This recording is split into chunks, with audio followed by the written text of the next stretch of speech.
millions of women are being told they're fine. Fine. Normal. Healthy. While they're exhausted, gaining weight, losing hair, losing sleep, losing their patience, losing themselves. And here's the part no one wants to say out loud. The medical system is not built to deeply investigate female hormone stress patterns, because it's easier to prescribe than to investigate. And the hormone that's quietly disrupting your metabolism, mood, and cycles often isn't properly tested at all. Today we're talking about cortisol, the stress hormone that doctors barely evaluate and women silently suffer from. 1. The normal labs lie. You say, "I'm exhausted. My anxiety is worse. I can't lose weight. My sleep is terrible." They run basic thyroid, maybe estrogen, maybe iron. Everything falls within normal range, and you're sent home. But normal range doesn't mean optimal. It means you don't have a disease severe enough to flag insurance codes. There's a massive difference. Cortisol dysfunction rarely shows up as a dramatic red flag. It shows up as subtle dysfunction. You wake up tired despite 8 hours of sleep. You need coffee to function. You crash by 3 p.m. You feel anxious for no clear reason. You gain weight in your midsection despite eating the same way. None of these trigger alarms in standard testing, because they're looking for Addison's disease or Cushing's syndrome, extreme conditions. But most women don't have extreme cortisol issues. They have chronic, low-grade dysregulation, the kind that slowly erodes quality of life, the kind that makes you feel like you're aging faster than you should, the kind that makes you doubt your own experience. And subtle dysfunction doesn't get prioritized. It gets dismissed. 2. Why cortisol is conveniently ignored. Cortisol is inconvenient because it doesn't fit into a simple prescription model. If your estrogen is low, here's a hormone. If your thyroid is low, here's a medication. If your cortisol rhythm is off, that requires lifestyle evaluation, stress load assessment, sleep changes, nutrition shifts, nervous system regulation. That takes time. Time isn't profitable in most healthcare models. A 15-minute appointment doesn't allow for a deep dive into your work stress, your relationship dynamics, your sleep environment, your trauma history, your caregiving load, your boundary struggles. So instead of investigating stress physiology deeply, women get antidepressants, anti-anxiety meds, birth control, and try to relax. Again, medications have their place. They can be life-saving, but cortisol dysregulation is often upstream, and upstream problems don't get addressed when downstream symptoms are medicated.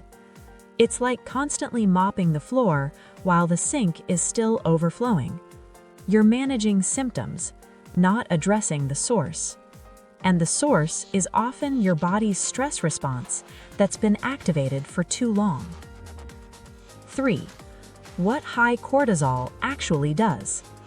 Chronically elevated cortisol signals your body to store belly fat, raises blood sugar, increases cravings, suppresses thyroid conversion, lowers progesterone, worsens PMS, disrupts ovulation, increases anxiety, thins your skin, breaks down muscle tissue, weakens your immune system, impairs memory and focus. You know what women get told instead? You just need more discipline. You're eating too much. You're not exercising enough. Meanwhile, their biology is screaming survival mode. Your body will not prioritize fat loss when it thinks you're under threat. It will store, it will conserve, it will protect. and you'll blame yourself. Here's what's actually happening. When cortisol is chronically elevated, your body interprets this as a signal that you're in danger.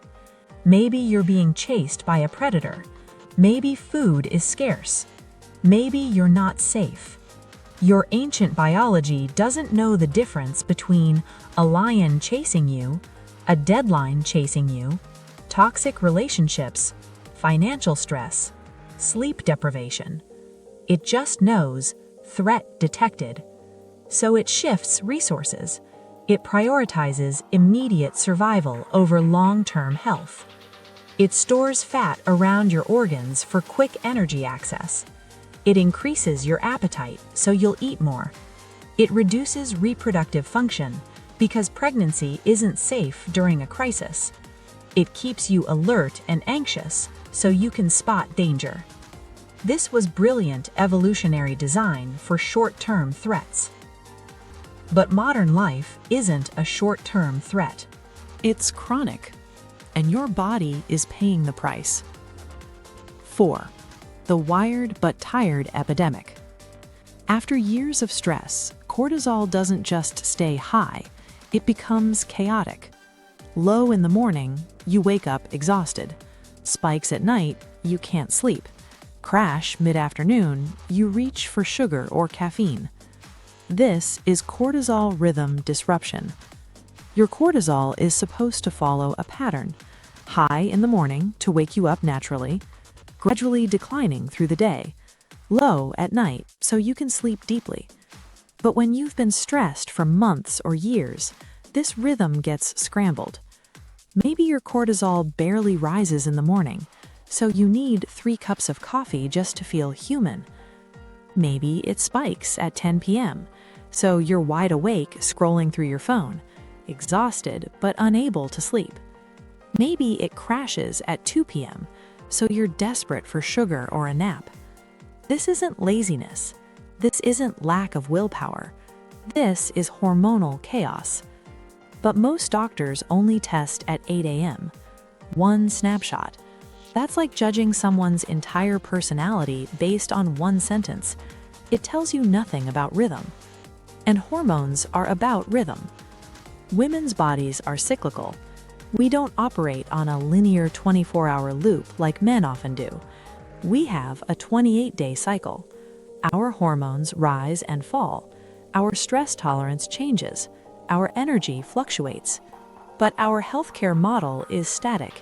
It was designed for male physiology, and female hormones get squeezed into a framework that was never built for us. 5. Why women pay more. Women carry emotional labor, caregiving, workplace stress, body image pressure, diet culture, sleep deprivation. And then we're told to eat less, work out harder, wake up earlier, push through. But cortisol doesn't respond to punishment. It responds to perceived safety. And modern women rarely feel physiologically safe. We're juggling careers and households. We're managing everyone's emotions. We're scrolling through highlight reels of other women's lives. We're being told our worth is tied to our productivity. We're being told our value is tied to our appearance. We're not sleeping enough. We're not eating enough. We're not resting enough. And then we wonder why our bodies are struggling. So cortisol stays elevated. Progesterone drops. Cycles shift. Anxiety rises. Weight increases. Hair thins. Sleep deteriorates. And society says, maybe it's just aging. No. Sometimes it's chronic stress biology being ignored. Sometimes it's a nervous system that's been stuck in fight or flight for years. Sometimes it's a body that desperately needs to feel safe and doesn't. And instead of addressing this, we're given another diet, another workout plan, another productivity hack. More pressure, more pushing, more punishment, when what we actually need is permission to slow down. 6. Signs you're not crazy. If you have belly fat that won't budge despite clean eating, trouble sleeping between 2 and 4 a.m., feeling tired but wired at night, intense cravings during stress, especially for sugar and salt, period changes during busy seasons or major life stress, anxiety that spikes at night, needing caffeine just to feel functional, getting sick more often than you used to, feeling irritable or on edge for no clear reason, memory or concentration issues, low libido. That's not weakness. That's physiology. And physiology deserves investigation, not dismissal. These symptoms are your body's way of communicating.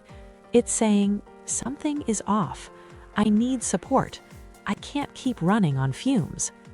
But we've been taught to override these signals, to push through, to be productive, to keep going. And our bodies keep score. If you've been told everything is normal, but you feel anything but normal, you are not dramatic. You are not lazy. You are not broken.